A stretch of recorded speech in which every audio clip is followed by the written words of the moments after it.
Hello and welcome to ARKS Lounge, everyone. Hello. Hello.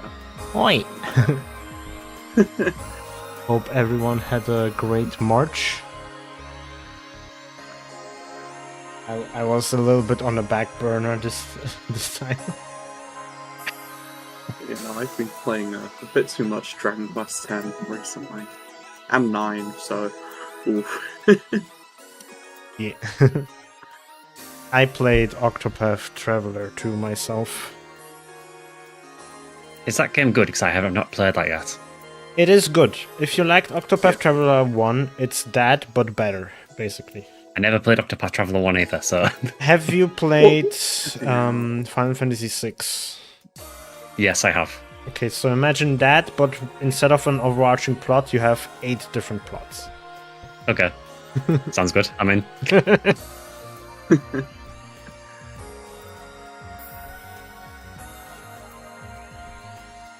have a lot to cover this headline, so I'll say we'll jump right into it. Yeah, sounds good. Yeah. Yeah.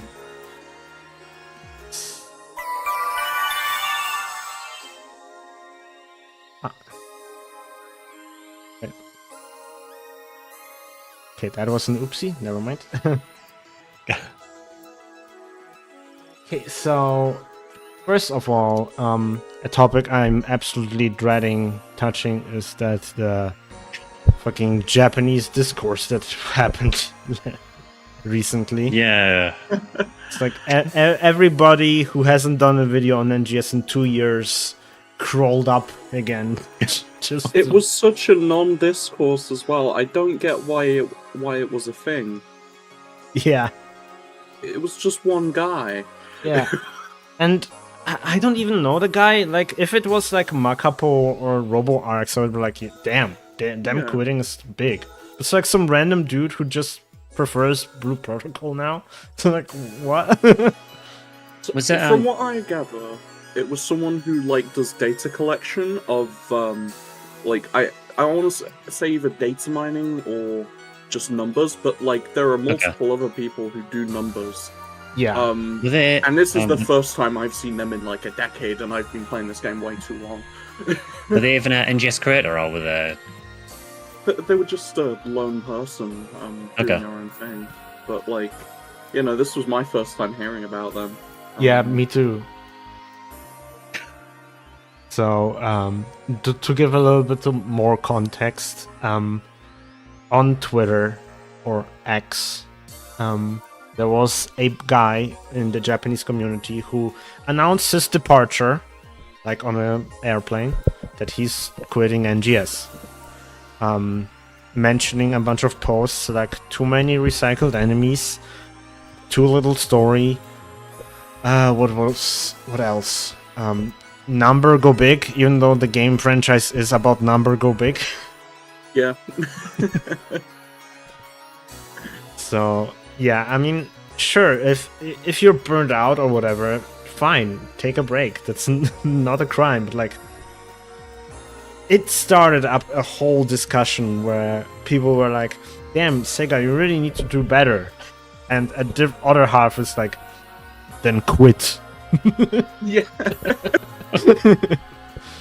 What I really don't understand about this is the complaints about recycled enemies and about, you know, numbers getting big and everything.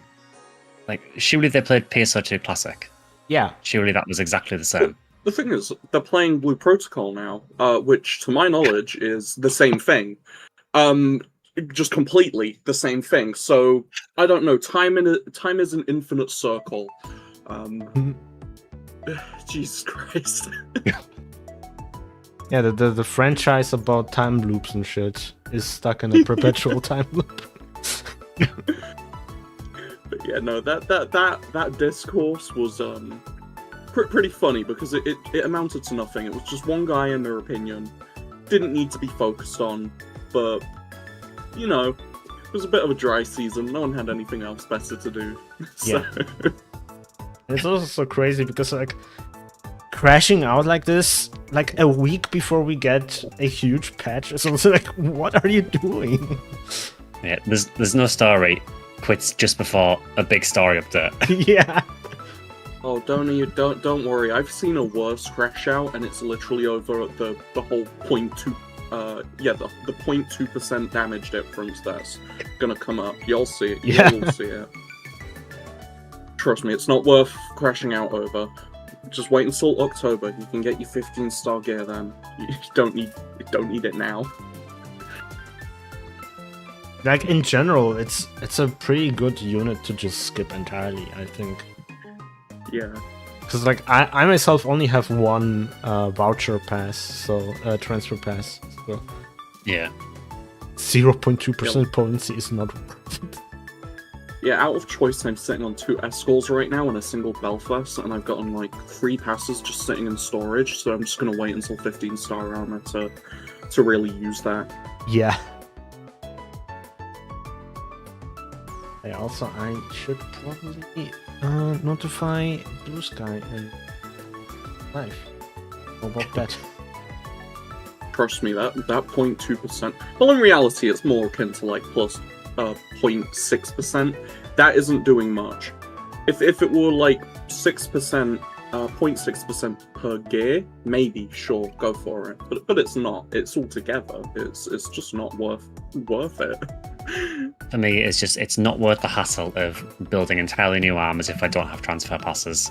I just don't want to deal with that. I'm happy with my Belfast armors, and I'm staying with my Belfast armors until they're prized from me. Yeah, and that's the thing as well. Like, due to how armor just is, the damage differences can very easily just be made up of like augments as well. You just augment your gear, problem solved. Bonus points for AC augments because you'll still be stronger than your average Argenti. It's not even Argenti anymore. It's Epith. Yes, Epith warrior.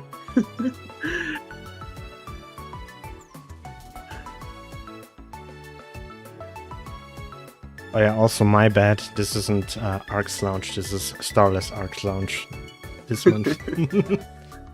Altar Lounge, yeah. Altar Lounge, yeah. So yeah, that discourse was so weird, and then of course everybody had to jump in on it. Like, oh yeah, NGS is so bad. Like, then why are you playing it? It's been going on since launch, hasn't it? Really? Yeah. These people will continually, game, they will continually try and jump on the bandwagon and and shit on this game constantly. And it's been going on since launch. It's never going to change, and they'll do it again on the next game. Yeah. Yeah. It's not even just PSO2 at this point, it's just every online game. People are just playing something they don't have fun with, and then they're clinging on to it because they used to have fun with it at a point in their life, but they just don't. And like, it's fine to move on. Just move on. I saw a very funny post on Blue Sky where somebody screenshotted a screen cap from a video called "Why Isn't Animal Crossing Fun Anymore?" And then the screenshot shows YouTube captions of "I played Animal Crossing when I was 6 years old," and then in red line underscored, "This is the reason why it's not fun anymore. You're not 6 years old anymore." Look, I'm just saying, no, humans, we weren't built to play a single game for years on end. Don't do it unless you really truly love it. And I know that's like a cop-out way of saying it, because to truly love something is, hard to quantify. But like, if you find yourself not enjoying something for a long period of time, that's it. That means you just don't like it anymore. You might like the game's setting and whatnot, but you might just not like the game, and that's fine. Yeah. I can't really say too much on that because I have continued to keep playing PSO for 25 years nearly, so... Yeah. I'm the exception to the rule on that thing.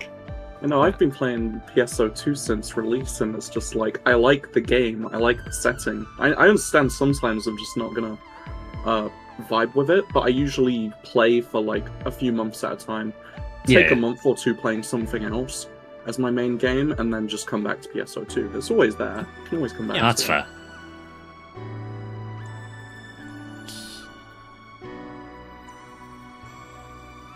Check some quick.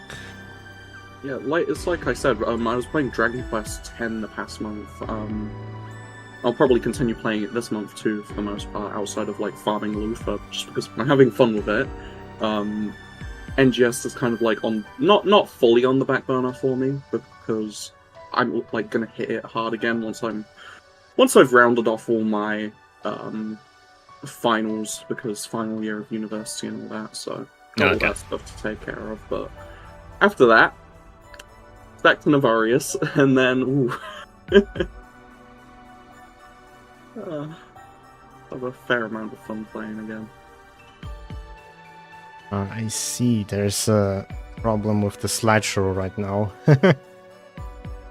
Okay. So apparently OBS doesn't support web files. So Yeah. this slideshow is only like 20 pictures. I'm gonna see if I can. Count fix yourself it. lucky if you got in the slideshow. Yeah.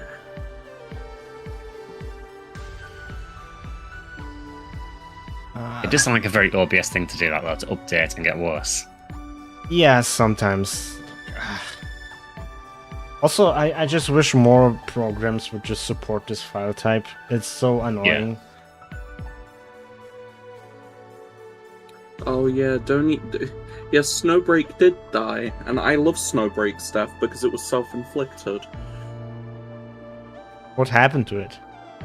So, you know this like stereotype of like otaku person who's just like obsessed with a certain girl, and any male interaction with another guy is just the equivalent of getting NTR'd by them. That's what happened with Snowbreak. That they caved to that genre of person and just completely ruined the game. Okay. So it's NTR the game. No, it's not NTR the game, because they removed the male character that they had. And they changed a bunch of random story stuff as well that were like either the girls interacting with each other in a playful way or interacting with the previously had guy, and it's just like it's just pathetic. It's fun. Yeah. Just yeah. Yeah, the self-insert was removed.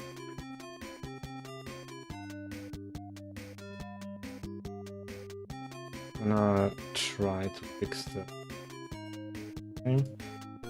Yeah, no worries. Yeah, the same thing also happened with another gacha game, but like, yeah, it keeps happening here and there, and it's really shit. Yeah, they removed some paid costumes due to releasing. No, not releasing. They were, I think, creating parity with the Chinese version of the game, so they had to remove a bunch of costumes that would have otherwise been not okay over there. I see. Nikkei did it the other way around. So Nikkei's Chinese version got loads of extra outfits, and everyone else complained about it, so they gave those outfits to the rest of the world. That would be the way to do it, honestly. Yeah. Instead of removing stuff. Like, imagine if all the PSO2 JP collabs that Global never got were just removed from JP.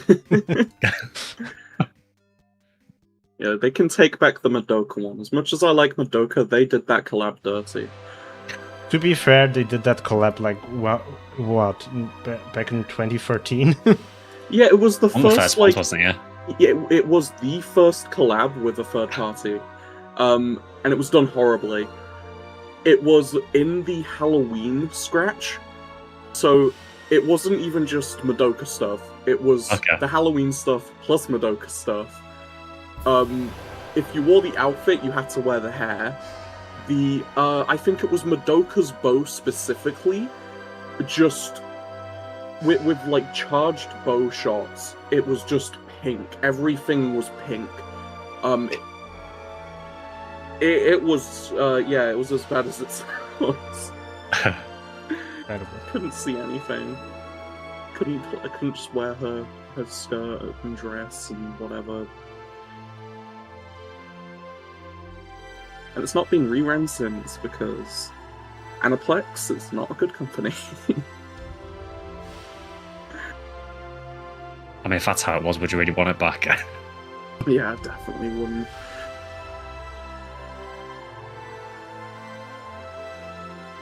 Okay, let's see. So there's been a little bit of a development with the new music coming to Halfa from your favorite Halfan singer. Apparently that new music is the April Fool's joke, Phantasy Star. I will say it is pretty fun and funny as well. Like that little music video. I say little. It's 3 minutes long. Jesus Christ! It's full of a lot of references. Yeah, if you understand Japanese at least. Yeah. So it is interesting. I haven't had the time to like try to translate the song, but I noticed they bleep out "Hero Arrived" for some reason. He shall not be named. I think isn't there a dance emote we're getting as well? That Yeah. was performed by you. Yes. Yes. Gonna arrive in June. I'm gonna say I'm a little bit disappointed that it's a movie concert and not a full in-game concert. Yeah. Yeah. Especially since they're doing lobby actions, it feels like, or emotes. It's like one step away from just doing the movie concert. Yeah.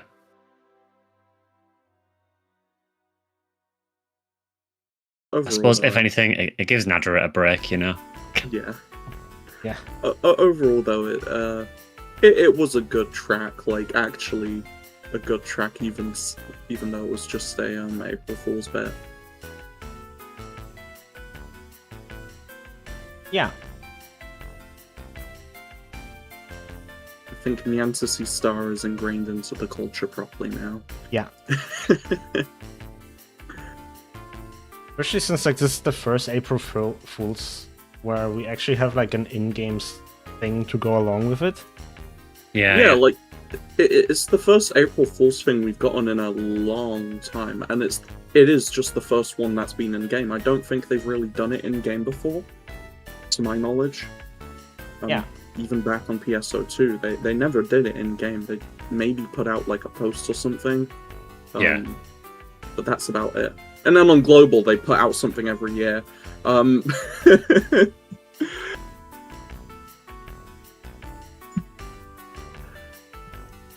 Also, I'm gonna say like this new researcher NPC that like she just randomly showed up, and now it feels like every month she's just giving a random task to go into the open field. Yeah, go and find a dolphin for no particular reason. Yeah. Go on, do the thing. Go on. I hope she's gonna be like a monthly thing where you just log in and get some random task with her. Like, I would really like that. Especially since this time it's like, oh, a cat stole our weapon camo based on the worst cat in existence. Shouts to that weapon camo, by the way. I love the fact that it just constantly like meows when used as a gun. But like if you use it as a talus, it will just occasionally hiss at you and other stuff. Like it is such a good camo for what it is. And the fact that you get 2 of them for free as well is insane. Yeah, and when it's sheathed, then it sits on your back like a cat would. It's really fun. Yeah, it's just like it's a really good camo. Honestly, this I really. also like how one of them is meow and one of them is meow as well. Yeah, I appreciate that. Give me more classic Phantasy Star callbacks. I'm here for it. Yeah. Also, it just reminds me how we used to have a lot more of these silly weapons in Phantasy Star. Oh yeah. And I sure. I really hope that this is gonna set a new trend where we're just gonna get a lot more silly weapons. Yeah, like I can't really remember even any weapon camos in. I mean, I know a few weapon camos in NGS that are silly, but they're like, I think there's like 3-4 AC ones that are silly. Not counting water guns. I'm not counting those. That's just putting 2 and 2 together. Yes, the water gun shoots actual bullets. They've done that like what, twice now?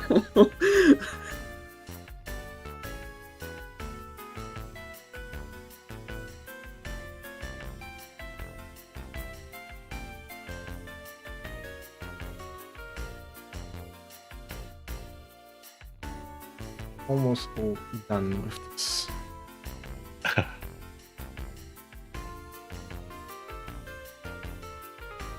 So another thing that was announced in this headline is that we're gonna get central animated shorts.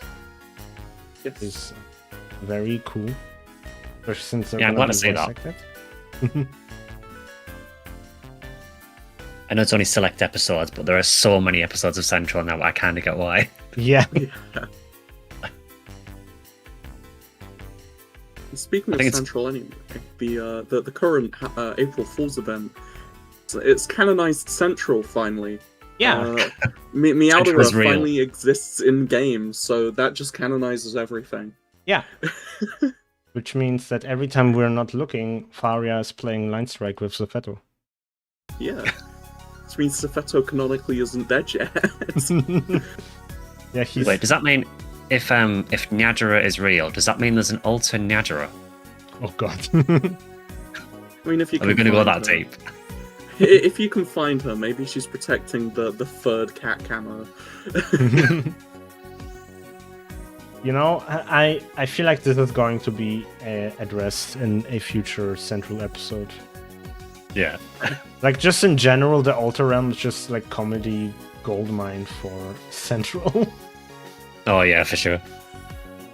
We're gonna probably have like an episode where ARKS pretend to be Starless ARKS or some shit. During Halloween. Yeah.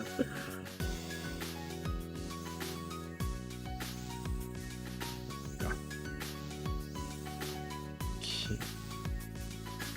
So, before we start with recapping the headline, what did you all think about Chapter 8? I mean, I have literally just finished it now, just before the stream started, and I mean that like 10 minutes before the stream started. I think on the downside, I think given the length of time with Word, I think it was a little bit short, but I will give them credit. It was really interesting, and I think it sets up a really good premise for where the story's going. Yeah. Yeah. Like I think the new chapter is pretty damn good. And just the way they've done things, it definitely feels like more of a return to form in terms of what they've done before. Not in terms of like NGS, but I mean in terms of like PSO2.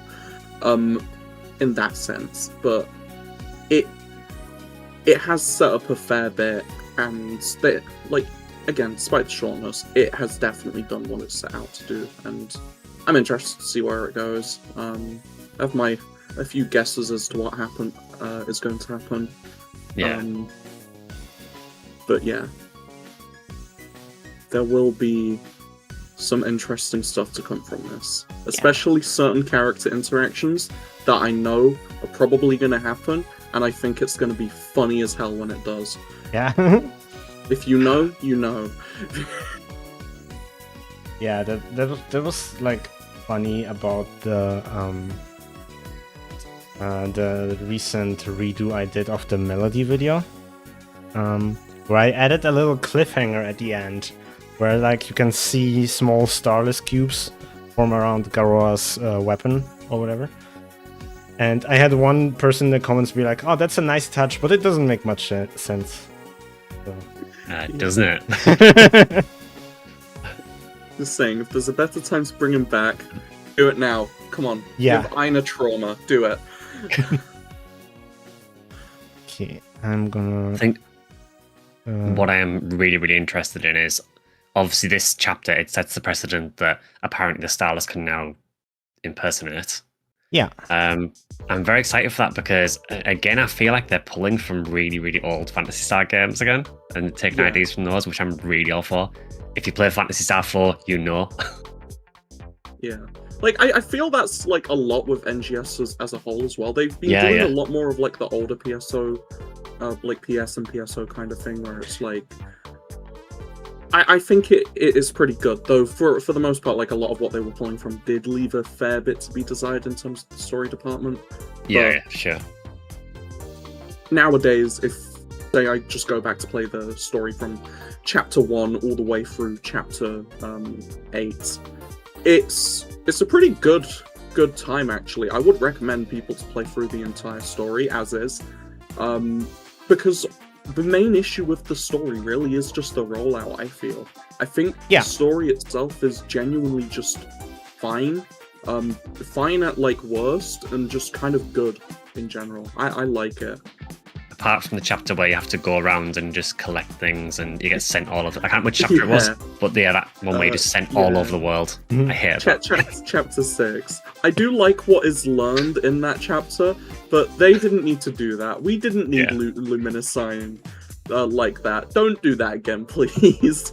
But that does feel like what they were doing in the meta board in PSO2. Where we were just doing menial tasks for like bits and pieces, but like it's like, Ilma, I really don't need to look at a rock. We can do without this. Just rock is important. Look at it, Guardian. I was joking while I was playing the story chapter, like, oh, you're making me read message logs. What is this, a Phantasy Star game? Yeah, I have many theories about what's going on, and I'm gonna talk about them in detail in my dedicated story video. But basically, a lot of it is like, I didn't put 2 and 2 together during chapter 7, and now it's blatantly obvious what's going on. Like, the new music that plays when Lucia has like a calm moment. That has a leitmotif of Shion in it. So, oh, does it? I didn't notice that. So given her weapon as well, I'm just saying, like, that's not anything like what we've seen before. Even Crawford's weapon, which is like more on that kind of end, it's still nowhere close to Lucia's weapon. Yeah. So they're definitely like hinting a fair bit, I feel, with just her quirks, the music that she that plays when she's there, and also just her weapon. It's pretty interesting. Is there a modern collection of the RPGs? I think one game is like on the Switch. Which like modern collection. The classic games. Yeah. Yeah, there's a remake of, like, a quality of life update of the original Phantasy Star on Switch, and I think you can play a Phantasy Star 4 on the Switch Online. Yes, you can. You can do that. 2 and 3. Good luck. Good luck legally. In fairness, anyway. though, you don't need to play. You don't need to play through 3. If you want to do it, I didn't personally enjoy it for many reasons, but 3 is weak. It's fine, but you can skip 3 if you want to play the classics. But make sure you play 4 because 4's amazing. Yeah, like definitely play 4.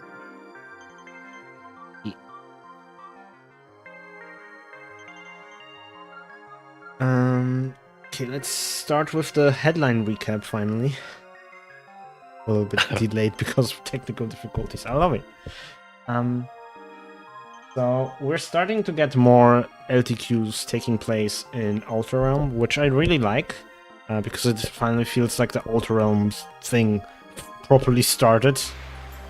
I really enjoy like seeing so many locations from Retem with like all the new geometry and stuff, and even though it is like basically just 1-to-1 a copy of Halfa, it feels fresh, which is pretty nice. And the way they utilize the terrain in the LTQ as well currently is just really good. Yeah.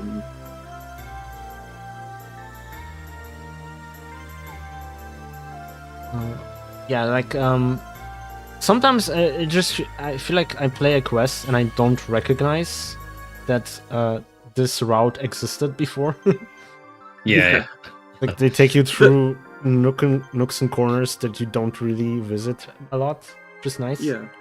And there's a lot of geometry in that quest that you can just stand on. And as a result, there's a lot of places that you can now currently take a screenshot in Alteram that you couldn't before. So if you want to, just go ahead, get in the quest, clear it, and then backtrack through it. Yeah. It's also fun playing the story quest, where like you actually visit a bunch of corners that you couldn't visit before, so it felt a lot more fresh.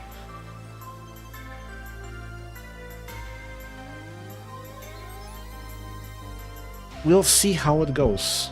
I'm personally really excited about the upcoming period of NGS because later in the letter from the developers, they confirmed that this whole story chapter, not just this one single chapter, but like this whole chapter in the story, basically they didn't want to use the term episode, even though it really is an episode. Yeah. We've been through episode 1, we've been through episode 2, now this, in all intents and purposes, this is basically episode 3. Yeah. But like they confirmed that like, yeah, this episode is going to update every 4 months, which is good. That's what we mentioned before, like the frequency of story updates was the biggest issue before. And yeah, definitely. If they're gonna stick with that, like let's say the episode's gonna be two years long or 3 years, whatever.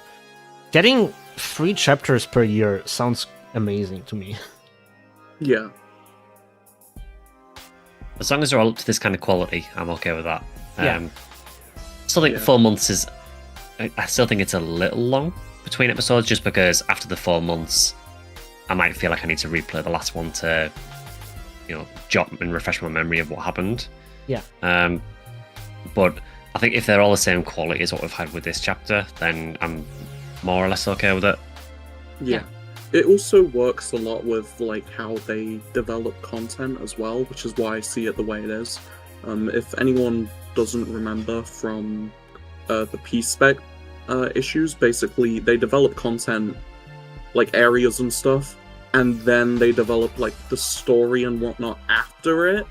Yeah. So it makes a lot of sense to do it the way they're doing it.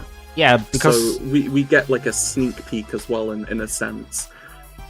Yeah, they essentially like front loaded a bunch of stuff for a year, and now they don't have to like wait for content patches to catch up the story or whatever. Now they just can release story whenever they need, which is, I mean, it's a little bit weird to have like an area without story for a year, but at the same time, I don't know. Yeah. It allows speculation. I find that a really weird way of doing it, like making an area and then figuring out the story. It seems backwards to me, that, but... Well, I think they already have the story figured out. It's more like we as the player have to figure out what's going on. Yeah. Like, I've been talking about like Alteram for a while, even last year, because it's been something that's interested me. And there's a lot of theories that I had regarding it, and to see some of them like confirmed and some of them have more credence to it now is really nice. So yeah. It's not like inherent story, like it's more so what is it? World building. Yes, it's putting the world building first and then putting the character and story after. But that's just how I personally prefer my RPGs. I like world building a lot. Yeah, more than for sure. Anything else. I feel like if they still did like exploration sectors, then exploring the Alter realm and like trying to find message packs would probably be really cool. But at the same time, it would probably have the same issues as version 1 had, where you explore the world in a week, and then you're done for 6 months, basically. Yeah.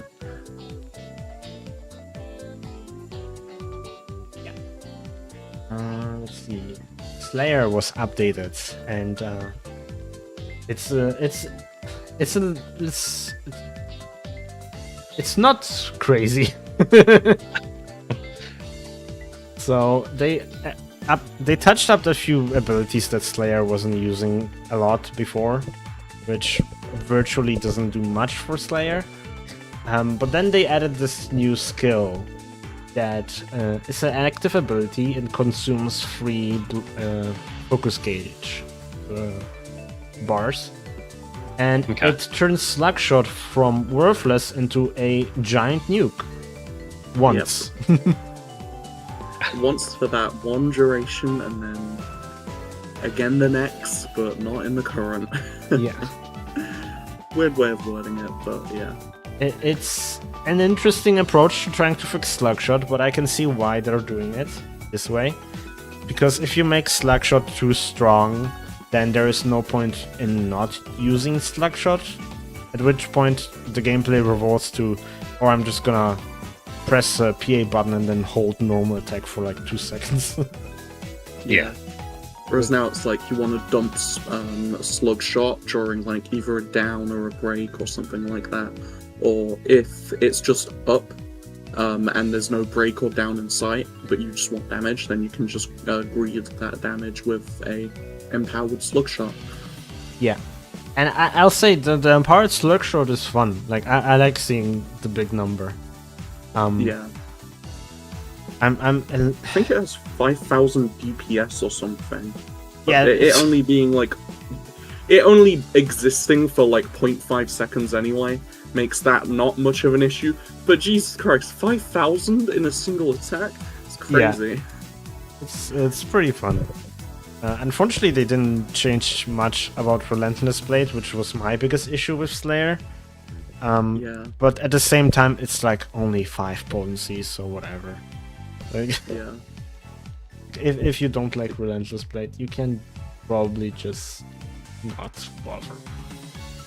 I still wish it was automatic though, because it definitely holds me back from playing it. Like my hands, they like to seize up when I'm doing a bunch of quick inputs like that. So yeah. So I haven't touched Slayer for quite a long time because I didn't really vibe with the class much when it released. Would you say it is worth checking out again with this update, or is it still very minor? It's the I would same. say it's worth trying out. Yeah, it's the same Slayer as before, but better. Okay. Yeah. Like I have the numbers, and it's kind of just like it got a 10 to 15% damage buff basically across the board almost. Okay. And then on top of that, it got its new skill, which is a pretty big buff during downs and breaks. So it's really just what it needed, because Slayer was just falling behind due to the lack of Yeah. potency it had. Yeah. But now it's kind of like it's in a good spot, and I would try it out given how its gameplay loop has kind of changed a bit more. Yeah. It's got like 3 active skills as well, all of which you want to use, so it adds a bit more skill expression with how you use them. Yeah. Also, I feel like the biggest update to classes is going to be when they finally drop the ARKS customizations, because I've been trying a few classes every now and then to like figure out how they play a little bit. And pretty much every class final PA that was not covered by the system is like one of their most important PA in the damage rotation. So it'll be interesting to see how they affect that. Yeah. It's been a long time coming. Yeah. Yeah. Look, I just need more parries on my text, damn it, please. I want Wind to feel good playing. Feel good play. Yeah, just I want it to feel good. I am actually, we'll touch on this in a bit, and I'll save it for that. But yeah, just make Wind better, please. Oh, that reminds me, Malignant Luthor is going to be weak to Wind, isn't he? Yeah, that's what I hope. It's not weak to. Please, just make it be weak to light. I don't want to fight that thing with Wind.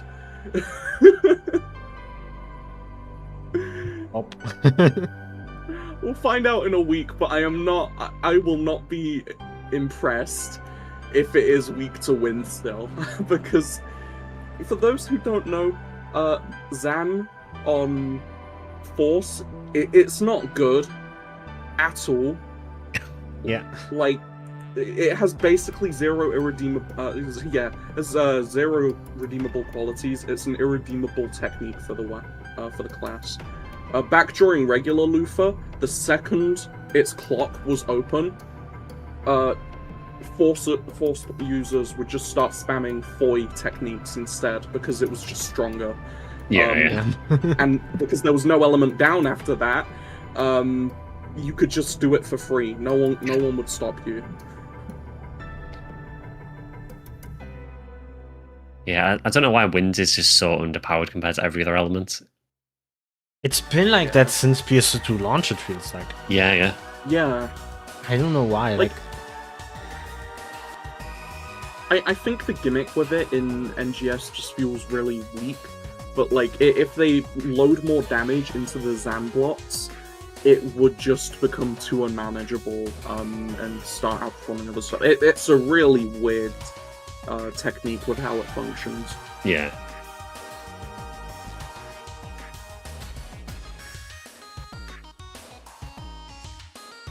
Next up, we have various quality of life improvements in this patch. Have you guys noticed the exchange shop opens instantly now? I have not checked this yet, but I'm in game at the moment. I'm going to check that now. Yeah. Oh, that is so much better. It's like a new game. I know, right? It's like, it's not even in the patch notes, they just dropped it on... It was so annoying though. You'd load the exchange, the item trader, and you'd just be sat there for like 10, 15 seconds sometimes, just waiting. Yeah. Waiting. I didn't even notice it when I first like played the game. I was just like messaged like, dude, check out the exchange shop. We're like, what the fuck? Also, You'd think they'd mention that, wouldn't you? But I know, right? But yeah. Well, we no longer have to wait around for nothing, at least. Especially with how much they're actually starting to utilize weapon badges as of late again. Yeah. So. Yeah. The item lab also got a visual overhaul. It looks really nice now. yeah, I'm looking at that at the moment as well. It's all shiny. It took some getting used to using when I was trying to augment some stuff later, but I like it. Yeah, it actually looks like an item lab now, and not just a menu where you just press buttons. Spreadsheet simulator, Yeah. It also tells you like how much BP you're gonna get from upgrading. Like, oh, it's beautiful. Yeah, saves so many clicks as well now. So yeah. Yeah, that was one of my main problems with the item lab. It just took forever to actually update anything because it just felt like so repetitive doing the same thing over and over again. Yeah. Mm-hmm. And there's also like a space open to like maybe add a new function to it. Okay. And I wouldn't be surprised if they actually re-implement the original idea they had with weapon upgrades of it being in the item lab. Because they originally announced it for the item lab, but then they moved it to the exchange shop with the reason being that they're concerned about UI or something. Yeah. And seeing how That's really funny. And seeing how bloated the exchange shop is now, to the point where they have to remove Acrocelio entirely. Yeah, I can see why. And that also is like, if they implement the upgrade tab into the item lab now, then they can probably just bring back Acrocelio. Yeah, I think given what they've done with the UI of the item lab, I think, like, this is purely speculation on my part, but I think within like the next several months or so, we might see another feature added to it that isn't even just upgrading a weapon. Yeah. And I know this is kind of like, this has been a big meme for a while with like, ooh, ninth augment slot, but on the augment tab there is just a space for a 9th augment now, so they can just do that. Yeah. Don't do it, SEGA. I don't see why they would though, just because we're at plus 100 already. Unless they just want to add it one day and just unlock it automatically for us. But there shouldn't be a reason to.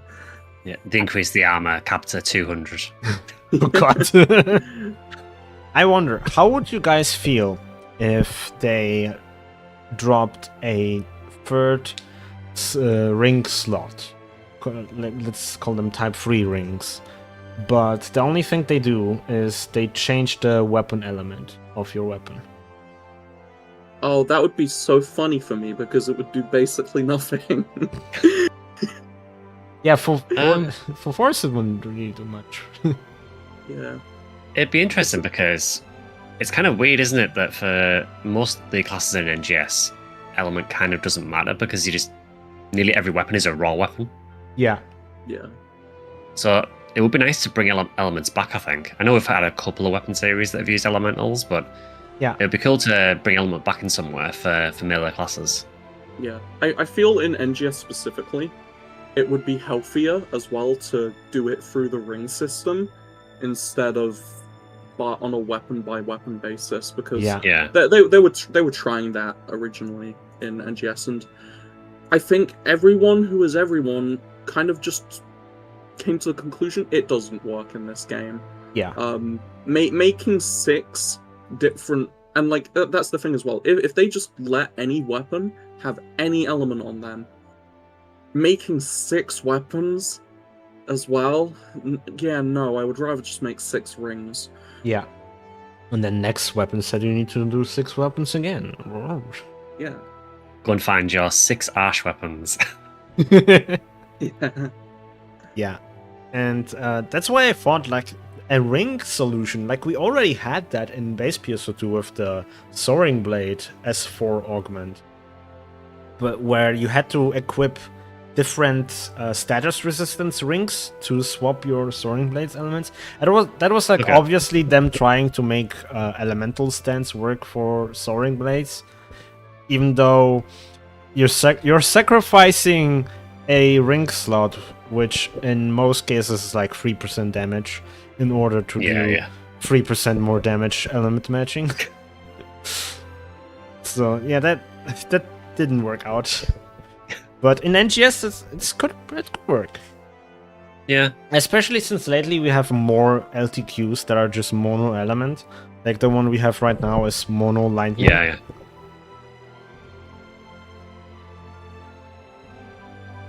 I think you should suggest that on X, using the hashtag NGS headline.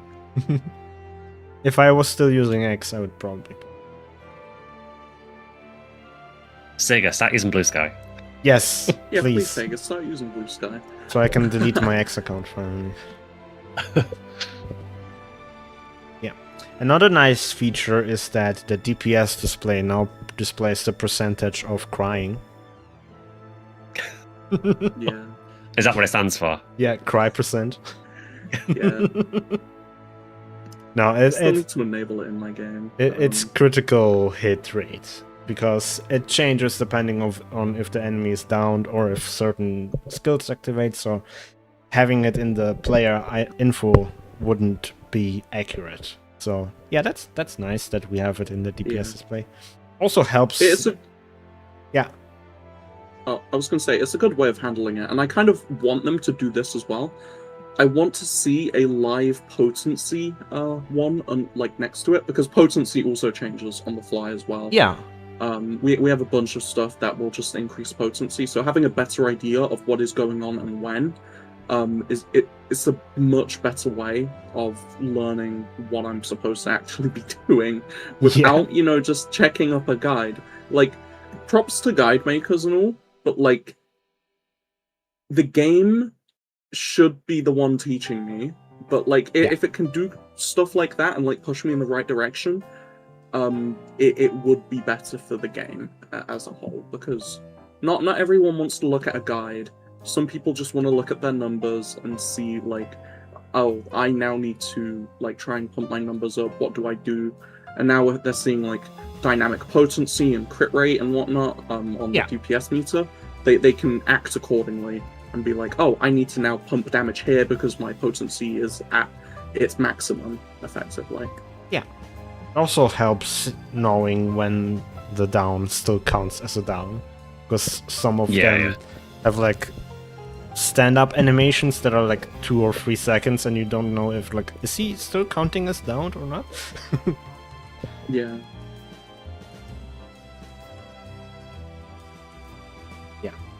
Unfortunately, this feature is not available for Xbox players right now. That's very weird. Yeah. We haven't Do you think had... that's just a case of that they forgot to add it? I don't know. I think they just... it's just bugged or something. It's on PlayStation, isn't it? Yeah. Yeah. So- That's very weird. I don't no clue what's happened with that. Yeah. Somebody fumbled something. I don't know.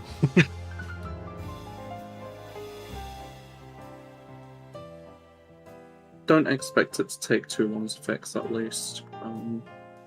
They probably know by now. Yeah.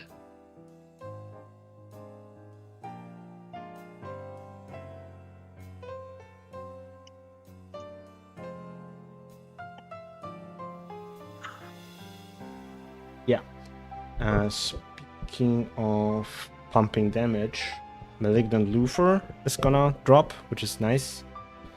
Yes. It's good to see him not just being an event boss. And Buddy has an entirely different moveset. I know, aside right? From, like, what, 3 attacks? I'm pretty sure I saw more Auger Flow attacks in him, so get ready for more bullshit. Yeah.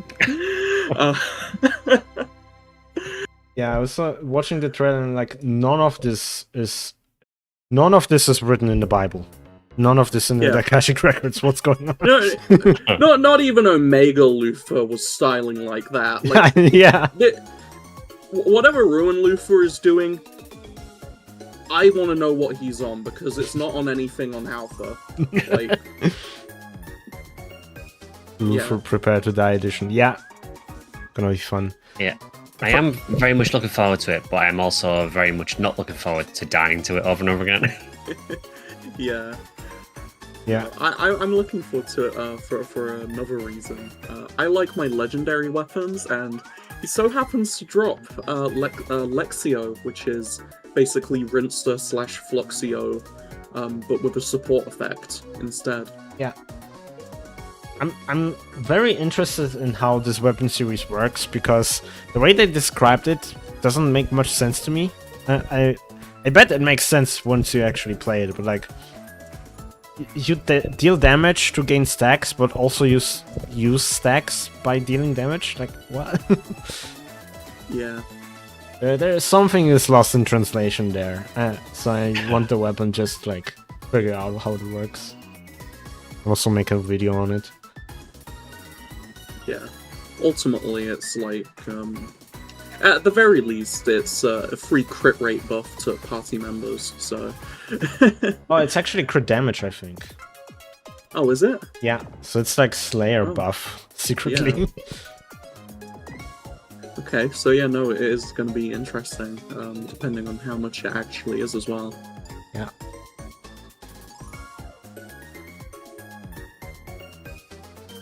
Yeah, it's definitely going to be one that I farm for.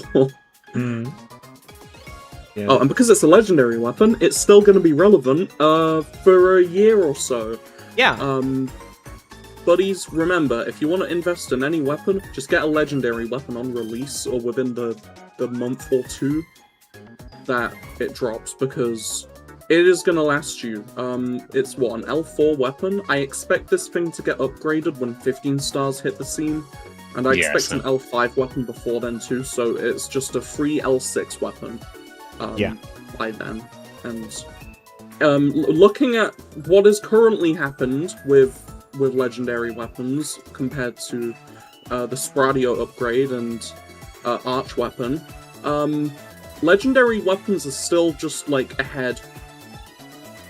Like when you apply the support effect, especially in like groups and stuff, the support effects just completely outweigh what the Spradio upgrade can do. And then when it comes to Arch as well, Arch is still like ahead of the rest. So yeah. Lexio is probably going to be equivalent to Arch, so there's really no wrong choices when it comes to legendary weapons. Yeah, like I picked up 12. Like when did Legend 3 came out? Like in December, and I'm still using it. So yeah.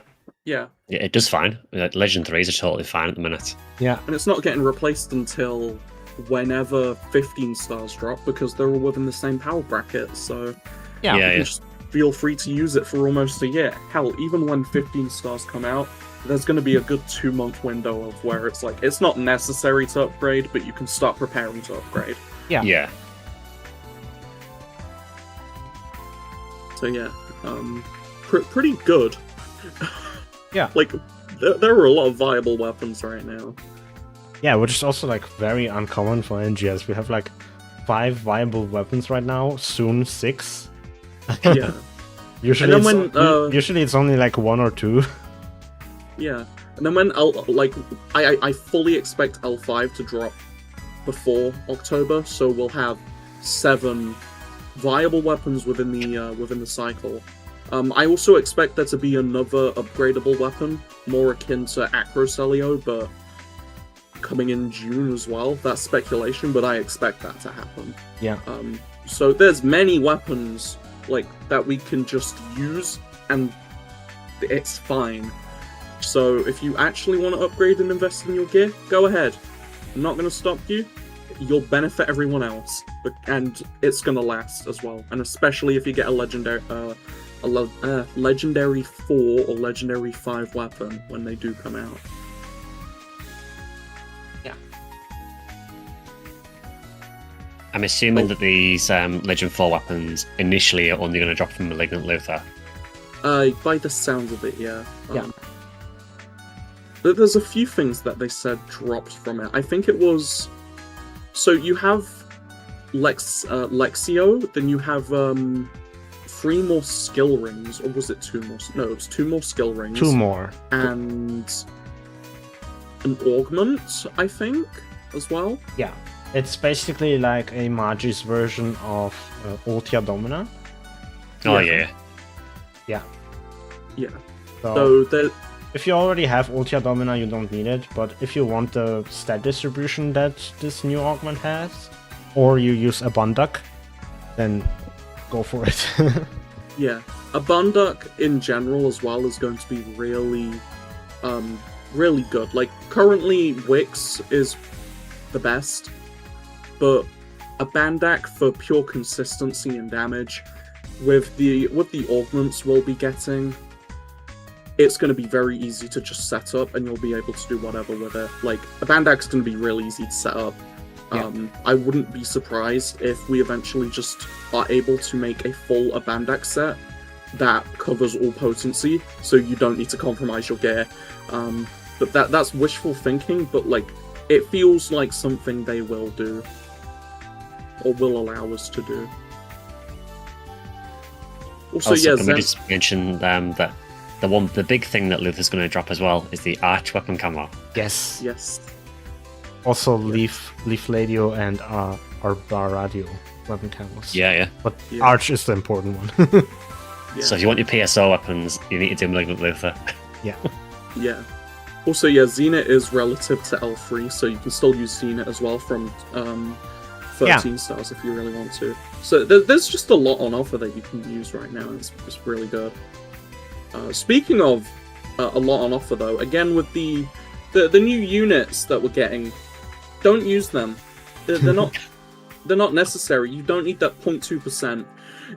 Honestly, before we get an upgrade to them, they're gonna be worse, like objectively worse, because you're gonna have to do them from Fixer 1 again, and they're gonna be super rare, so they're gonna be super expensive, and like on the previous one, like you're only losing 0.2 potency, which is like basically nothing, but you get 10% Proton Blast build up with Fixer, which is huge. But yeah, speaking of skill rings, 3 new skill rings are available already in the new LTQ. Nice. I think one of them is it increases damage when a down happens for 20 seconds, and it also applies a down boost by 10%, which is cool. It's definitely something I'm considering using. Yeah, same. And the other one is a Photon Blast skill ring that boosts damage for 90 seconds after Photon Blast. And the other one reduces damage taken and improves Photon Blast build speed. So those are nice. I don't know if I'm gonna use them specifically. Yeah. And then the ones from Luthor, the rings from Luthor, I know what the amp one does, I'm unsure of what the follow one does, but they both have the same activation condition where it's like, if once you attack something 30 times, or rather, once you hit something 30 times, you'll get a potency buff. And then, obviously, with the follow ring of that, you hit something 30 times, you'll get a utility buff. Yeah. Okay. Probably gonna be like HP and PP restoration, whatever. Yeah. So, really good for stuff like TMGs, rifle, and just, like, really fast-hitting stuff. Yeah. You can honestly probably get away with it on Hunter, even. Yeah. Depending on what it is you use. Like, basically, any class using Blitz is probably gonna be able to use the skill ring pretty decently. Yeah. Yeah, I mean, it sounds like it synergizes really well with Blitz, so... Yeah. Yeah, technically, Force can make use of it on Grants, because Grant's Force really likes Blitz, so something to keep an eye out for me as well. Yeah. Yeah. We also figure out what the series collab is in this headline. A series collab just means we're collabing with multiple games from the series. So we have a collab with Idola, which is on right now, and the Idola Rappies are gonna start spawning next week, I believe. Okay. But it's a little bit unfortunate because the game is dead. Like, Yeah. Like I also coincidentally made a video on Idola recently, how unfortunate it was. But yeah, that was one of the collabs, and the other one is another PSO2 ES scratch, which is Japanese only, which is also unfortunate for us. Yeah. I guess it's just part of the territory, you know. We are playing a game that is predominantly designed around the Japanese server. Yeah. We are going to get some scratches that might not really relate to people in the global version. Yeah. Yeah. But I will say the good thing with these kinds of scratches, for the most part, is you get more. You just get more in-universe like attire. True. Especially with the ES stuff as well. Yeah.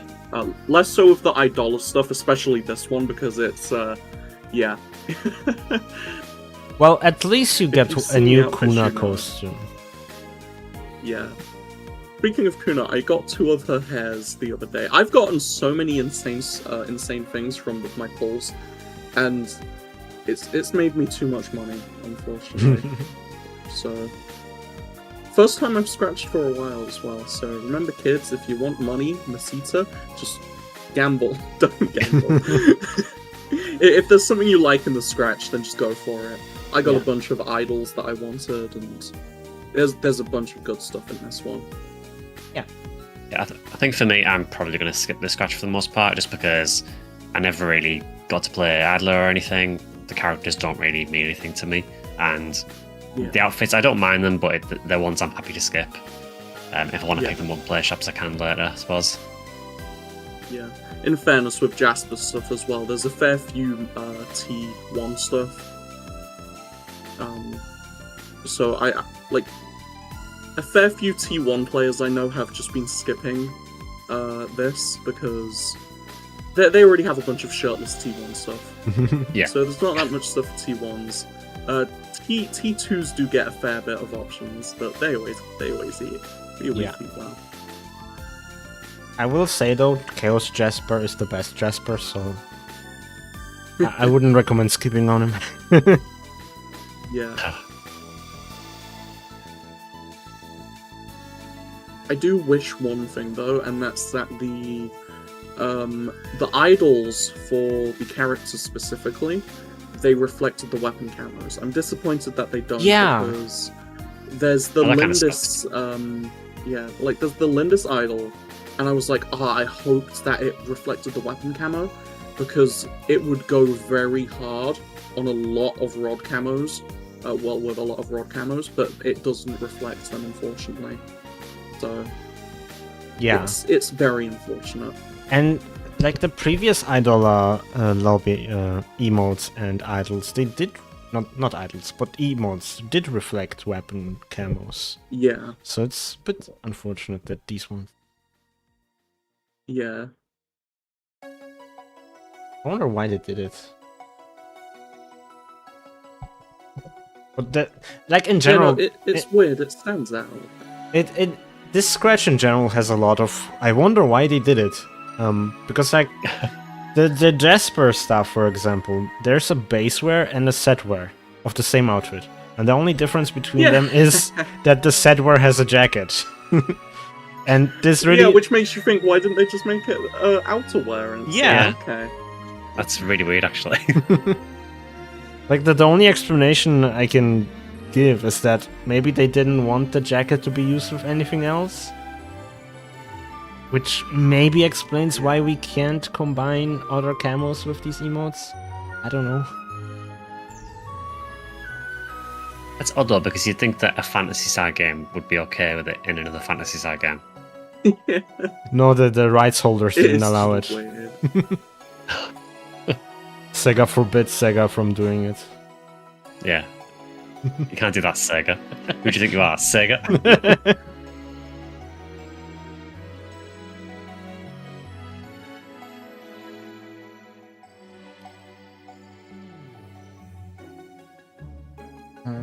In the second half of April, we're gonna have the 5th anniversary event proper this time. Which is nice. There's also gonna be a LTQ called Flaming Wave Dash. Shout out to Melee. Yeah. No. And there's going I like those ones. There's going to be a solo version of it in the second week, which is nice. I think it's gonna be per class again, so if you need ARKS badges, there you go. Yeah, it's like what last year's summer one that we got, where it was just a like a board race kind of, where you were just like going on a board from place to place, killing enemies, and that was fun.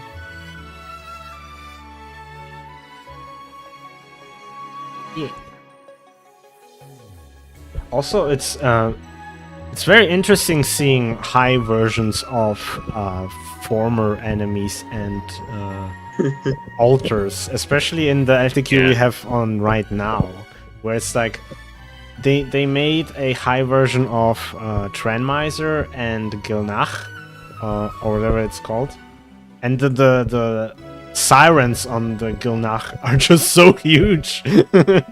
Yeah, they're so huge, and just seeing Gilnach's sirens just spin up like quicker and quicker as it gets closer to healing everything around it is so funny. And then when it's not healing, it kind of just dashes around the place with like kick attacks. Yeah.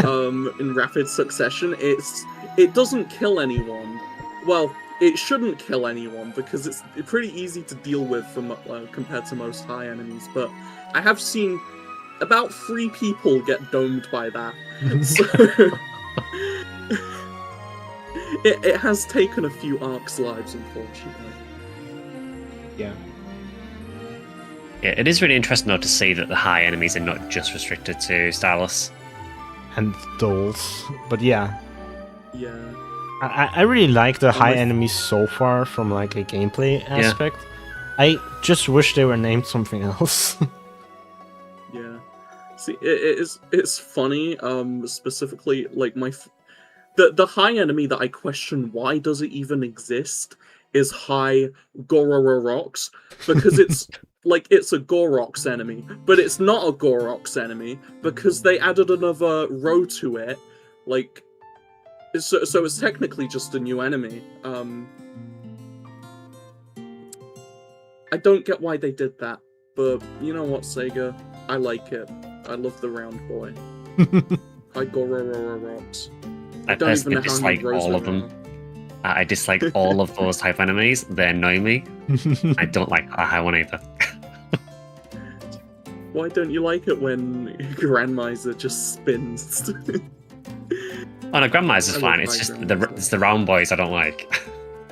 Yeah, the round boys. I love it when they just spill lava at you and then you just die because you take 300 damage 10 times in a second. Yeah, I enjoy that part. Yeah, that's one thing that I really enjoy about these enemies. They actually get me. Like, the regular Starless, they don't get me. But high enemies, like, dude spins with a sword and deals 1,000 damage, I'm like, damn. They really got hands. Yeah. I want to see them utilize, like, the high nukes more often. Like, the high versions of, like, regular enemies, like Balrog, Sword and Gun, and Grudgeborn and stuff like that. Like, I want to see those utilized a lot more in quests. Yeah. Because we've only seen 2 of them around at a time, typically, in a quest. I want to see what happens when you throw 4 of them at people, or maybe even 6. Like, imagine having 6 Balrog guns and they're just all shooting off Heaven Punishers. Like, have fun with that. I want to see a high Tinos that's as big as a rock bear. Oh, that would be funny. Just have it, like, jump around and stuff. Yeah. Like, it's funny, because the Tinos is already big enough to, like, crush a car in real life. Imagine how much it could actually just crush if it was as big as a rock bear. Yeah. I'd like to see a high rock bear that's as big as a Tinos. Yeah, that reminds me. That reminds me of the mini Zesh Riders we had in Phantasy Star Nova, where they just took Zesh Rider and shrunk it to like a Dagon size.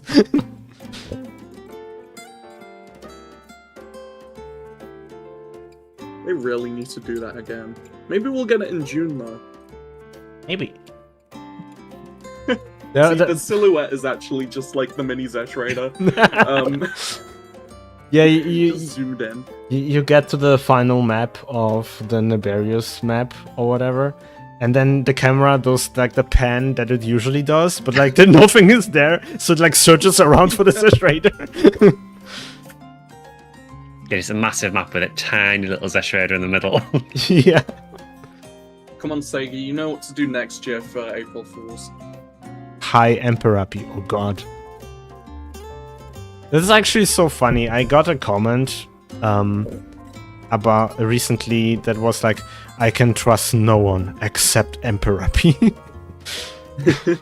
So High Emperor-P might break that last trust problem.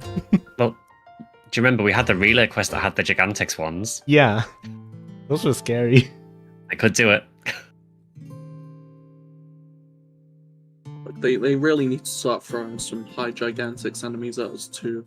I just want to see. I want to see people like, just, you know, all those death markers hit the field. Yeah. Like high Gigantics Ams just moves his hand, and we're straight back into gorge grinding again, where ancient Ams just moves his hand and there's just a wave of death. Always nice.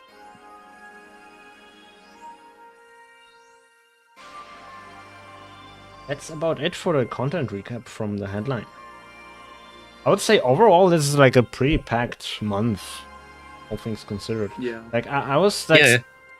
I'm writing like update summaries on my alliance so that everybody can stay up to date with what's going on. And I noticed that like even the April 7 update is just packed with stuff. Normally everything is front loaded in the first week of the update, and then the other weeks are like, well, I mean, we have an LTQ, maybe. But like this time it's like, damn, it's like half the stuff is in the 7th of April. Oh, one last thing on the content actually, whilst I remember. So this was listed in the patch notes, but it wasn't listed in the headline. I wouldn't recommend playing this currently because it's not good. But the Ultra Realm like snow area, in the gorge, that got a battle power yeah. update. So you need a higher battle power to get in there, and it's also now level 115 enemies in there. And the reason this is noteworthy is because next month now, because by process of elimination, there's going to be a limited time Ultra Realm combat sector event. Yeah. So it's something to look out for next month. The last time we had something like this was in Nameless City when we had the Emperor trials spawn. So I expect something similar to that, where there are just enemies that are spawning in there that have like drops tied to them. So I expect that will be pretty lucrative, and for anyone missing the combat sector, it'll be worthwhile to farm. So we have something else to look forward to that we really shouldn't know much about yet. High Ember. Yeah, we have High Emperor then. You know what would be really funny? High Emperor, there's nothing different about it. Just when you kill it, it just, instead of giving you plus 100k Masita, it just takes 100k Masita from you. It steals your money. You can go into the negatives with it. That would be but so yeah, fun. that's something to keep an eye out for. Yeah. Yeah. Now we have something unusual. We have a global exclusive. This was not in the Japanese headline. We got a message from director Hamazaki directly to us. We did? Yeah. We exist. Yes. Can we just thank the wonderful Jiwas of the Stars for pushing this forward? She's put on her social medias. She's why we got this. Yeah. She's a pretty cool person. I say pretty cool. She's very cool, but like, yeah. And it's so funny because like the people who don't like her are like, I can talk positively about her, and the Japanese players are like, why was this not in the Japanese headline? This was so important. Yeah. Ultimately, what did it amount to? It was kind of just like we listened to feedback. Yeah, it's basically like more or less. We listened to feedback, and he repeated a bunch of information that we already know, but he also dropped a few comments that were like, okay, thanks. Yeah. So he reiterated that Chapter 8 is just a prologue, and that Chapter 9 will be a lot meatier. He reiterated that this whole story is going to be on a 4-month cycle, not just this year, which is nice. And he also said that like the new field is going to be familiar to old fans, with enemies that we are familiar with, and introduce new gameplay elements and actions, which is probably something like, I don't know, dashboard or whatever. I don't expect them to like give us new photo arts, but that would be pretty interesting if they did. Yeah. But he also just casually says like, oh yeah, we're basically making End Beast Face.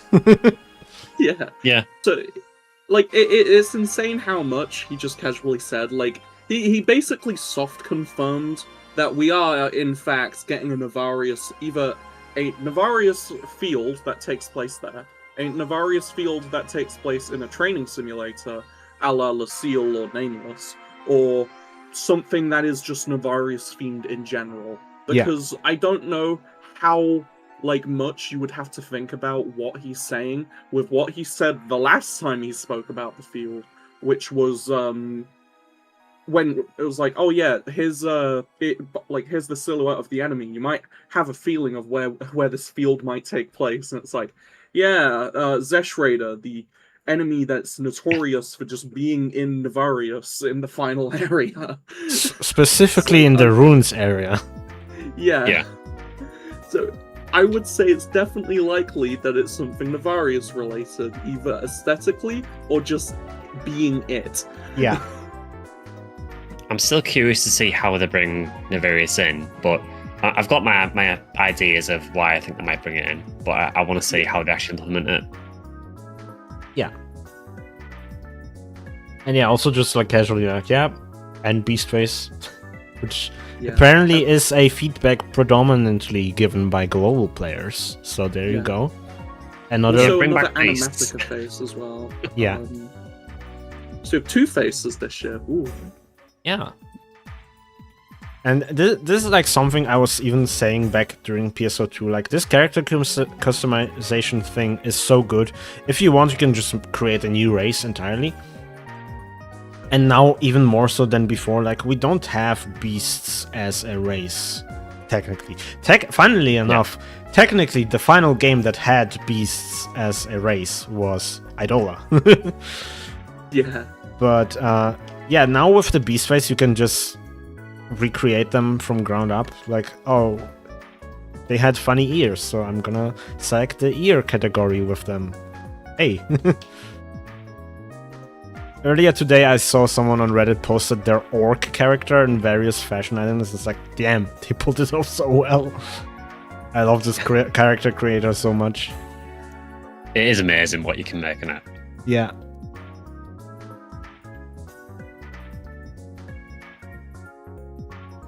Yeah, I'm glad to see Beast come back. They've been missing a long time, so yeah, bring them back again.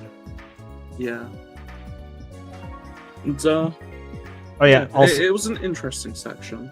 and also there's a lot of furry cosplayers, so I Yeah. would imagine they're they're probably going to have a field day with those new faces.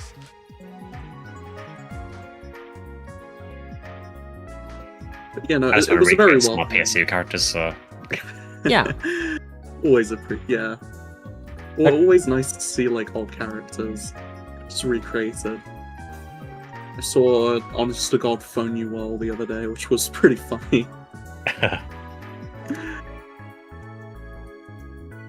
Oh yeah, also, he ended the message by saying, keep smashing rappies and stacking starters. That was so weird.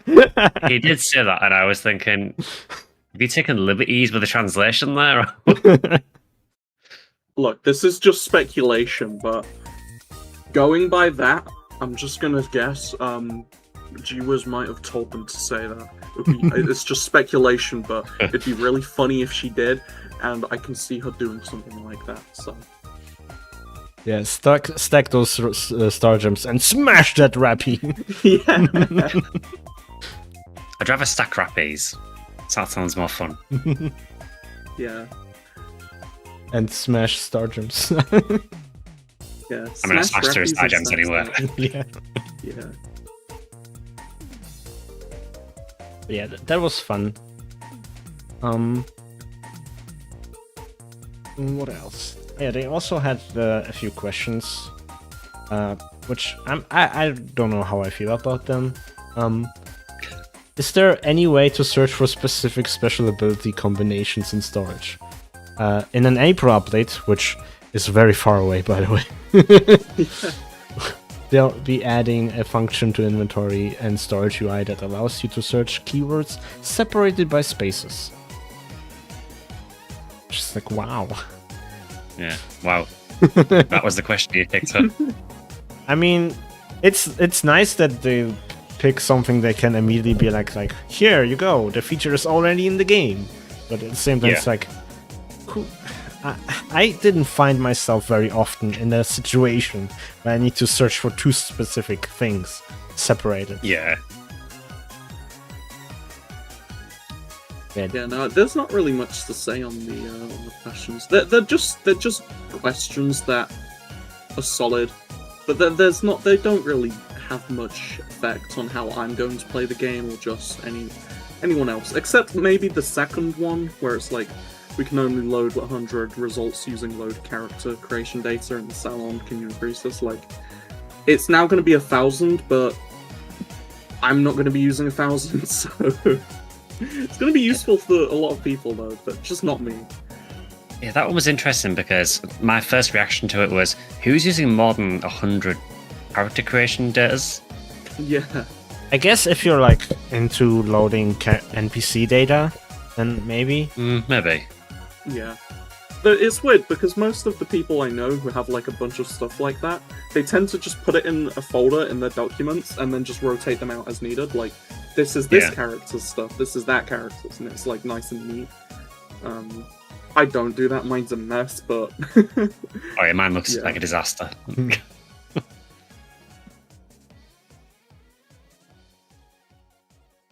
that was pretty much the headline. Oh, yeah, also they no, we actually did cover it.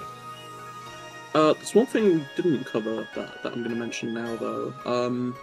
They did also mention that we will be getting for a form of high difficulty content every 2 months from now on. Oh yeah. So that could be a major target suppression quest, so like Lufa, Starless, etc., stuff like that.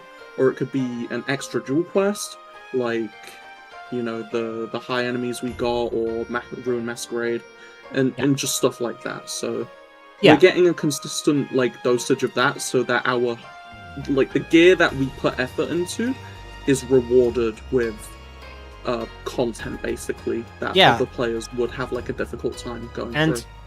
Honestly, this whole headline feels like a direct response to my critique video, where I'm like, you know, we need more consistent story updates, because like I've been waiting for over a year for a new story to talk about. Yeah. And it's been almost a year since we got the last high difficulty Vaults fight.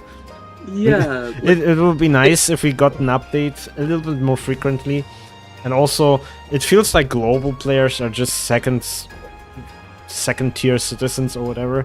And then like this headline is like, nah. Yeah. Here's consistent update schedule for everything. Also, you guys matter.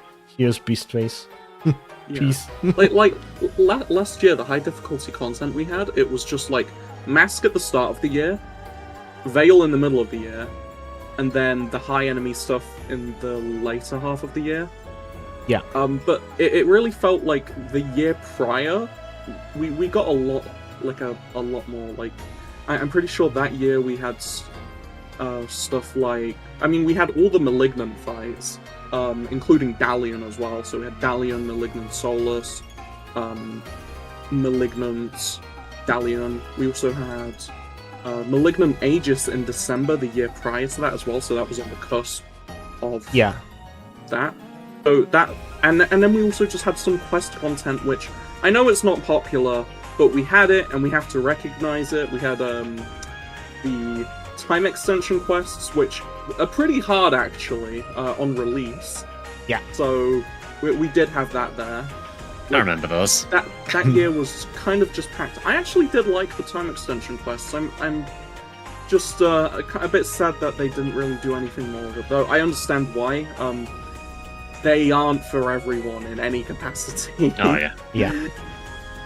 On that, I thought it was really funny. I think it was when they were going through possibly one of the revival scratches, and they were saying when it was from. And they said, oh, this was the time when Geometric Labyrinth released. And I thought, oh yeah, I forgot that existed. Yeah.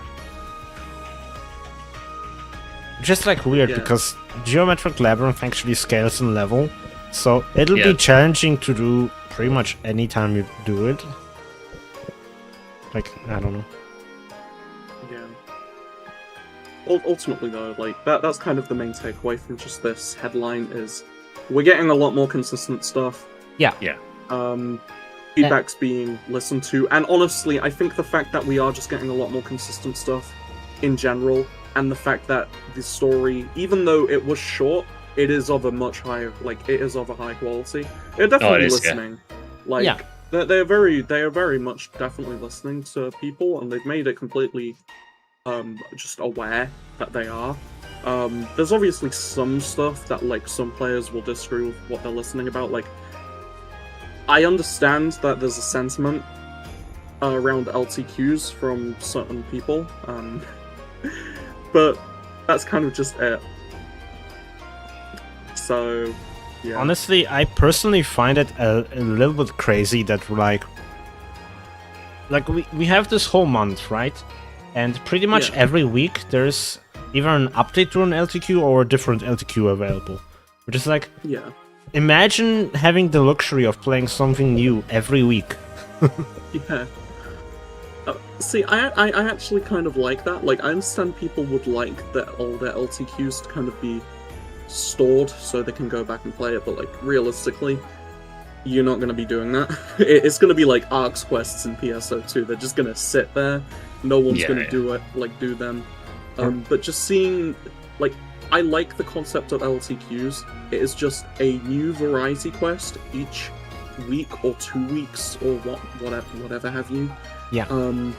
You can just go in, play it, chill. There's always something new. Sometimes it also just doesn't conflict with like current content as well. So like Lufa coming up, you can grind Lufa, LTQs, just whatever really. So yeah. Also, But yeah, no. we sometimes do get permanent quests, like Ordinal Tower, the rank 8, and people only play it for a week and then they just don't, and then complain the quest is dead, which is like, well, if the quest was limited time, then it would just be not around. Yeah, like this, it definitely feels like it's tackled a complaint that a lot of people had with PSO2, especially throughout its runtime. A lot of quests that were in PSO2, they were played for a week. You had no reason to grind them past that, like, realistically speaking. During episode 1 to 3, there was more of a reason to play certain stuff, unless you were Coast for, like, most of the classes in the game, and there was just no reason to play Coast. Yeah, that's like a problem with PSO2 in general, because like they had so many different difficulties across so many different quests that once the launch period kind of subsided, it became really difficult for the game to have this because they were trying to do like a sorter open world feely angle where you start in a single party quest and then you enter into a second map, which is a multi-party quest, and there you would bump into other players, and then you would go into the third map, which is the boss map, which is another single party map. And the intended thing was that you would go on a quest with your friends and then maybe bump into other players while playing it. But once the launch period ended, that basically never happened anymore. Yeah. And I feel like the approach with NGS, with it not having many difficulties and like rushing you to the highest level so you can play the one difficulty that's there, is basically just to make sure that players actually bump into each other. Yeah. Also, there's a good reason why that's there as well. If anyone remembers this, back in the day of version 1, if you remember the event quests that we used to get, like the limited time quests, they used to have like 5 ranks. There was no reason to grind rank 5 because there was only one reason why you were playing them, because the rewards were trash. And that was special scratch tickets. So you would just go to rank 1, rush through it. If you didn't get a ticket, then you would just replay it and just keep doing that in like 2-minute intervals because of how easy it was. Yeah. So that's why all the limited time quests are now just max levels, so you can't scum them like that. I will say, I've been playing through PSO2 Classic a little bit recently, and you do really, really notice it now that when you go into a quest that has single party area and then a multi-party area, you get into the multi-party area and there's just no one there. Yeah. You can tell that the game just doesn't really have the player base, and the player base that is there is too spread out across all the different difficulties. Yeah. So I think NGS has kind of solved that to an extent by doing away with difficulties altogether, more or less, and just having everyone sort of encouraged towards the current end game, if you like, and getting everyone into the same content. Yeah. Yeah, and also speaking of the LTQ that had like multiple difficulties, actually made what was the weapon called? The one that increased crit rate based on your attack stat. Oh god, it was either like Troy's or Theseus. I think Troy's was it. I actually like made a Troy's weapon just to run that LTQ because having a better crit rate on a weapon that already had a small attack stat, so it wouldn't be bothered by the attack cap. It actually like helped to make the runs go faster. But yeah, your version 1 was a good example of why traditional difficulties don't work anymore. Yeah. Yeah, Troy's death.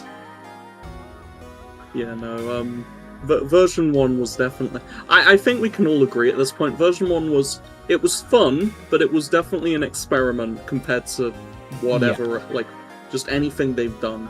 I mean, they admitted as much when we got the version 2 announcement, because it's just like, yeah, they kind of fucked up. They bit off more than they could chew, and realized the biggest issue of that kind of like developing the game through like region-based content at a time.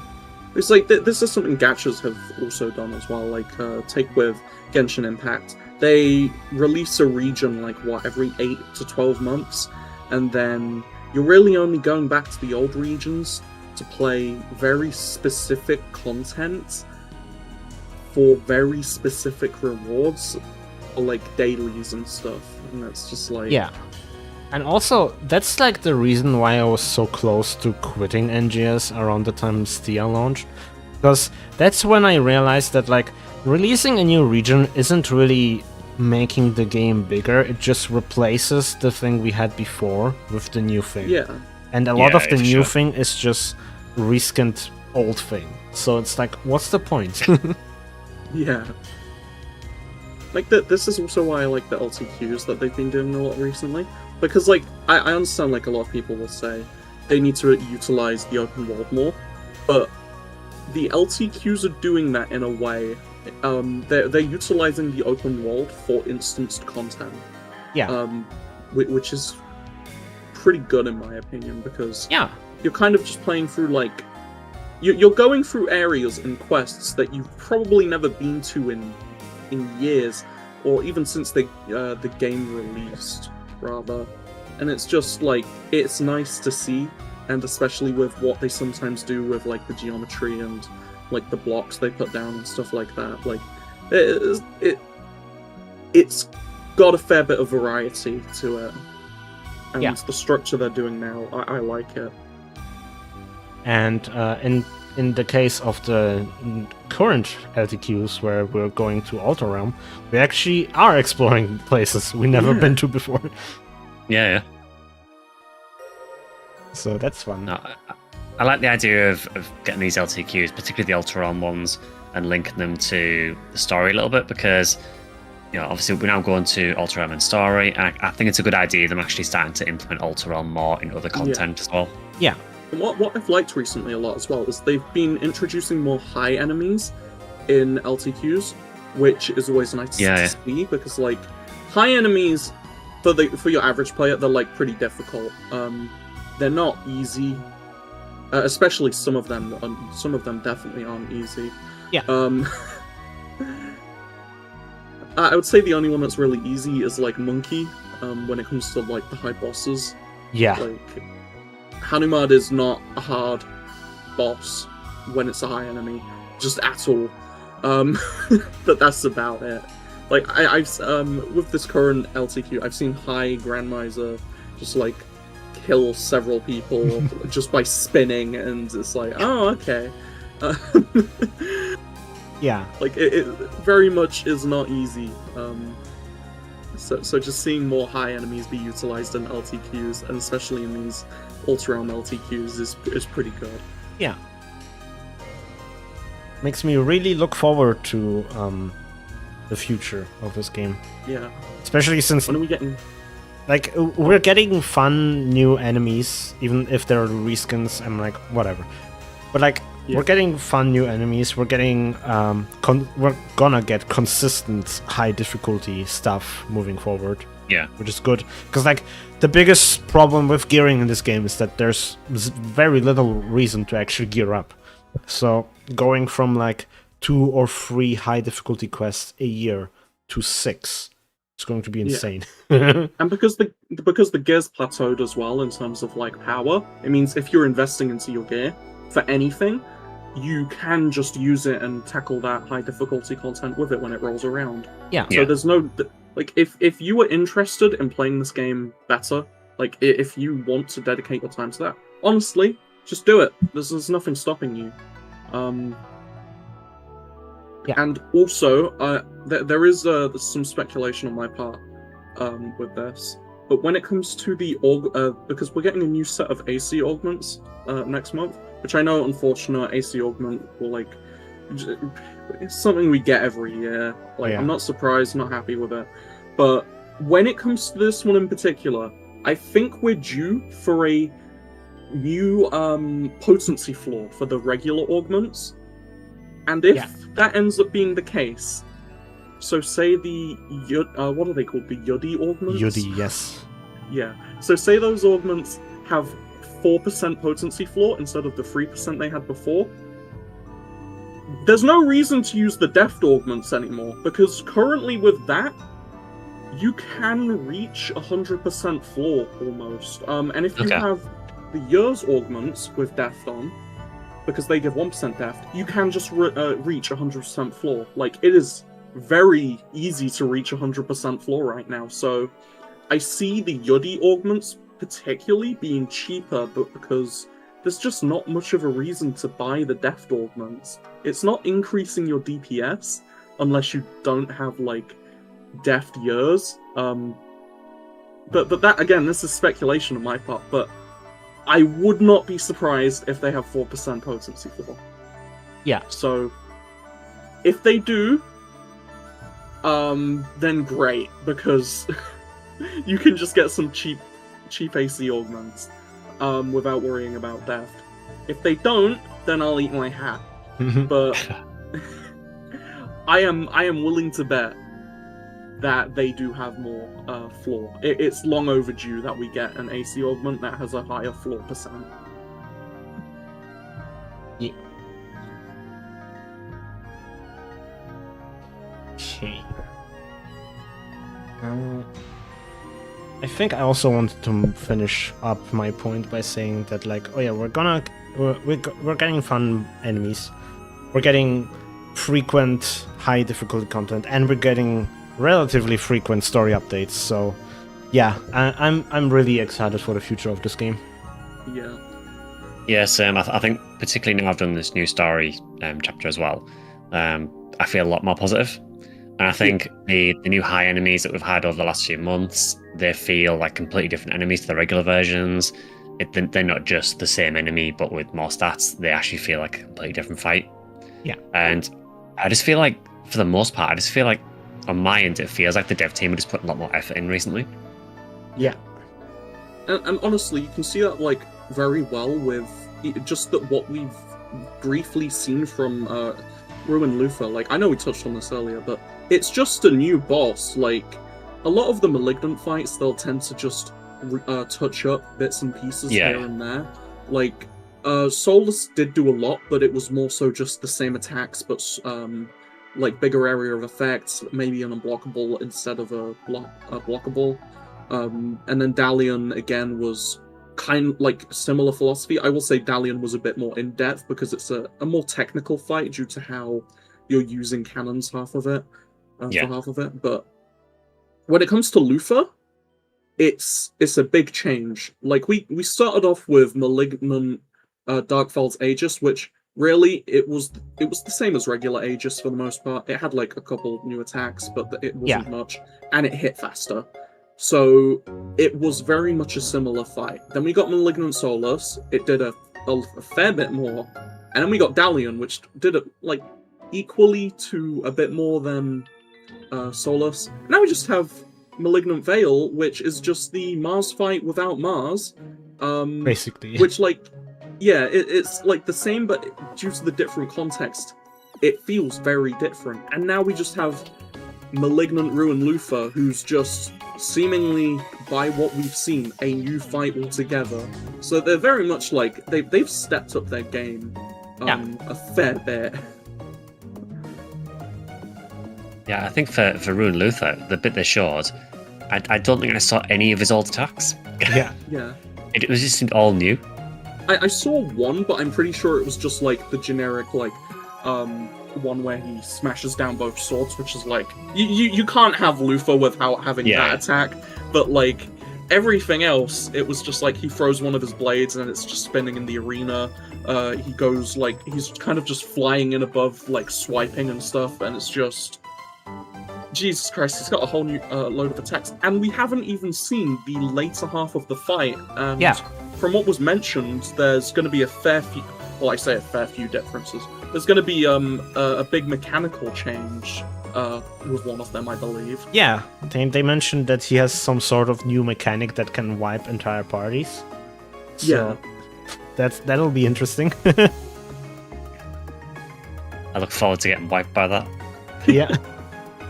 Yeah, it is next week though, so Yeah. I'll be around for that.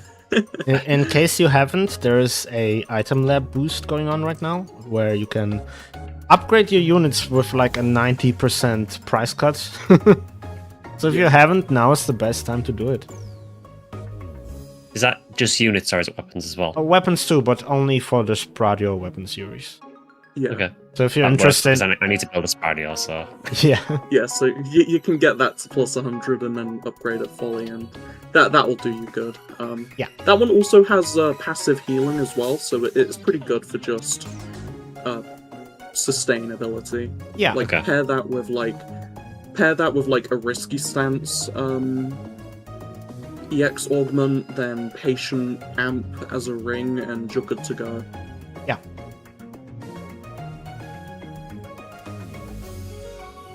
Okay.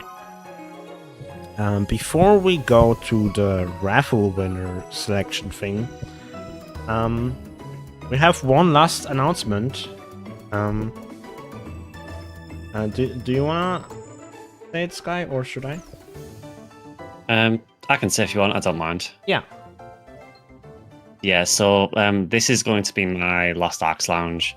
I have had loads of fun doing it, but I'm in a position where ideally I want to try and refocus some of my content a little bit on my channel. So I want to go away and just put a bit more work into my own stuff. So I'm kind of want to hand over to someone else.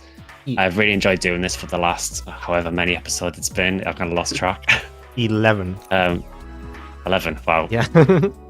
Yeah. I've really enjoyed doing it, and honestly, it just gives me a bit more time to play NGS more as well because I get too far behind. Yeah. Yeah. But yeah, I just want to say thanks to Kathy as well for having me on as a co-host as well. It's been really fun doing it for the last 11 episodes. Yeah, likewise. You know, if you ever need a guest in future. Yeah. Yeah, that's what I was going to say. Like, moving forward, the details are still not finalized, but basically, we're gonna have Meryl and Radmood as new co-hosts, and Oh, nice. instead of me trying to find a new guest every single episode, we're gonna have a setup where we're gonna do the regular show with just the three of us. And if a guest is gonna show up, then we're gonna add a fourth person to the show and do it like that. But yeah, I'll make a community post with finalized details about it. I look forward to it. It'd be nice to actually watch one of these as well.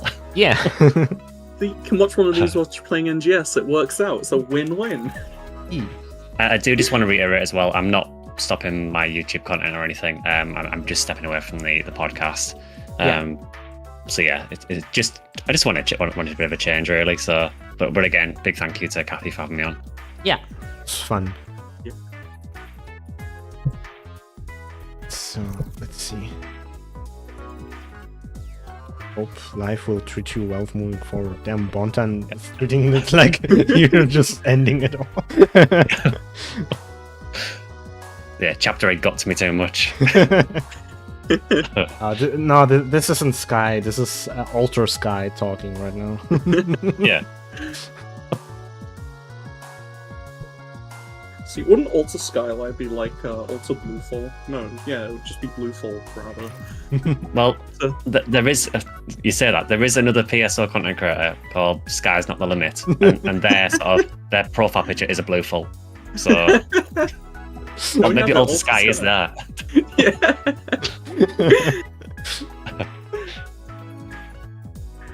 Yeah, I was even joking about it every time I saw this content creator on my recommended, like, damn, your alter ego showed up. You know, now that I say it out loud, Alter Crawford, Alter Ego, you know, it's kind of on the nose. See, it's funny because like everyone's calling him Alter Crawford, but in my circles, we've just defaulted to calling anyone and if any future character gets like the Alter moniker put on them, we're literally just going to work the name Dark into their name. So we have Darkford right now. So say if we get Lu Lin, it'll just be Dark Lin or something like that. Like. It's just we're very lazy with it, but it's more fun and it's more fun to us like that. Just trying to work Dark into their name. Looking forward to see Dark Roar.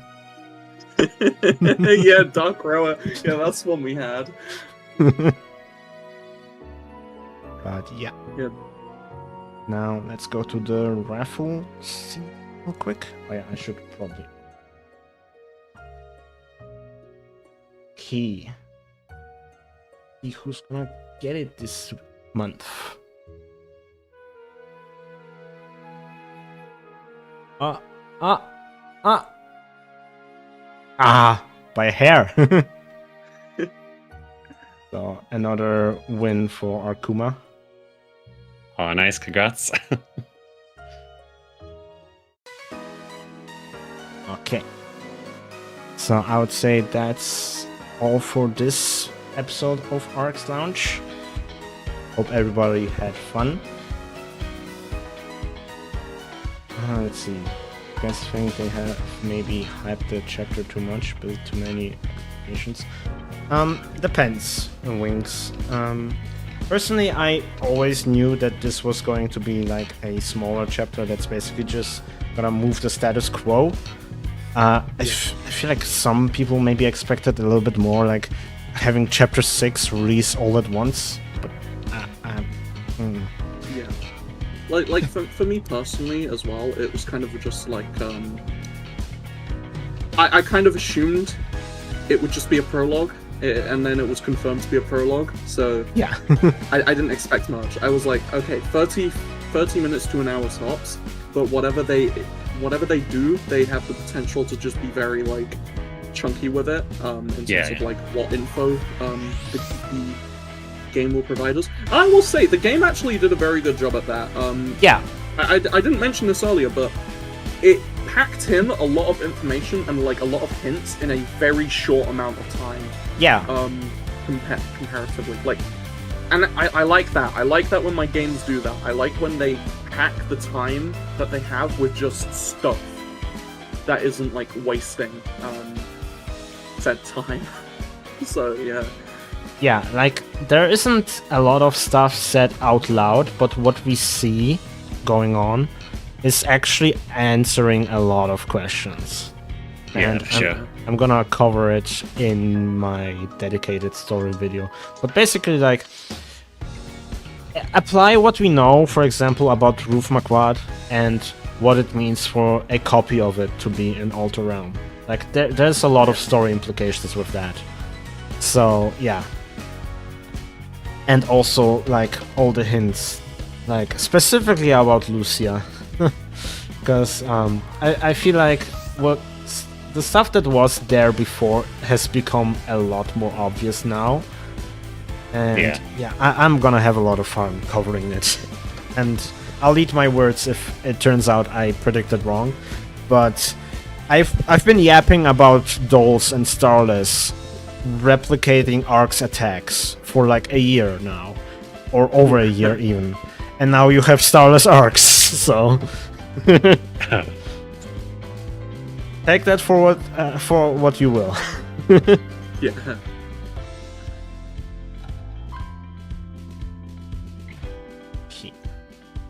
But I think that's all for this episode.